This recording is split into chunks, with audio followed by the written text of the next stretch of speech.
নমস্কার বন্ধুরা, কেমন আছেন সবাই? সঞ্চিতার রান্নাঘরে আরেকটি দুর্দান্ত রান্নায় সকলকে স্বাগত জানাই। আজকে আমি নিয়ে এসেছি একটা মাছের প্রিপারেশন, যার নাম বাচা মাছের পাতলা ঝোল বা মরিচ কাটা ঝোল। প্রথমে আমি কিছু মাছ নিয়েছি, বাচা মাছ। কেউ এটাকে বাচা মাছ বলে, কেউ বলে শিলং মাছ, কেউ বা মরি বাচা নাম বলে ডাকে। তা আমরা শুধু বাচাই বলি। আর মাছটাতে একটু হলুদ আর একটু লবণ মাখিয়ে রেখে দেবো। এবার একটা আমি মশলা গুলে নেব, সেই জন্য নিয়ে নিলাম বাটি। এর মধ্যে দিয়ে দিচ্ছি হলুদ পরিমাণ মতো, দেব লবণ, অল্প শুকনো লঙ্কার গুঁড়ো। এবার এই মশলাটাকে আমি একটু জল দিয়ে গুলে রেখে দেবো 10 মিনিট। এবার রান্নাটা শুরু করব। আমি গ্যাস জ্বালিয়ে বসিয়ে দিচ্ছি কড়াই। কড়াই খুব ভালো করে গরম হয়ে গেছে। এবার দিয়ে দিচ্ছি পরিমাণ মতন সর্ষের তেল। তেল খুব ভালো করে গরম হয়ে গেছে। এবার একটু লবণ ছিটিয়ে তেলটাকে একটু নেড়ে নিয়ে মাছগুলো ভেজে নেব। একটু ঢাকা ফাঁকা রেখে মাছগুলো ভেজে নেব। মাছগুলো এপিকটা হয়ে গেছে, এবার একটু উল্টে দেবো।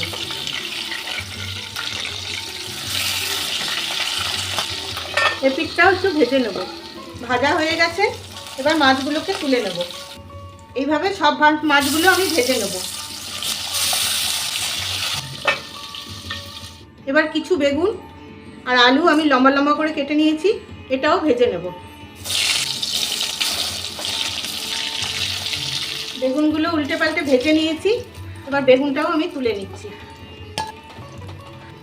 এবার এই তেলেই দিয়ে দেবো আলু। আলুটা আমি একটু সেদ্ধ করে নিয়েছি। আলুটাও ভাজা হয়ে গেছে, আমি আলুটাকেও তুলে নিলাম। ভাজাভুজি শেষ।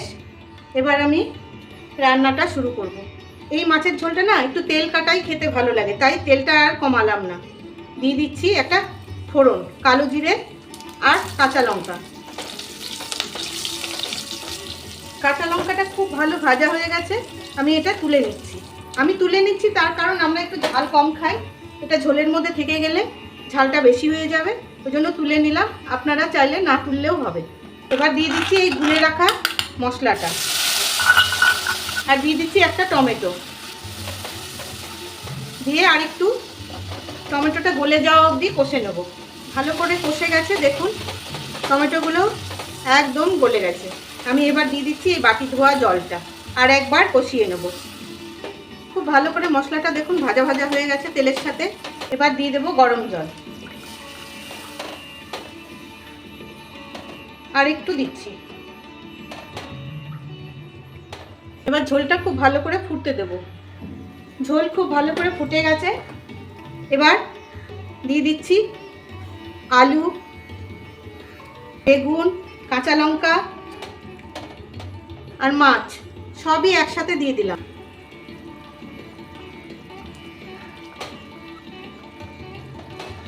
সব একসাথে দিয়ে ফুটতে দিলাম। ব্যাস দেখুন কি সুন্দর হয়েছে। ঝোল পুরো শুকিয়ে গেছে। পাতলা ঝোল তো, আর ঝোল শুকোবো না।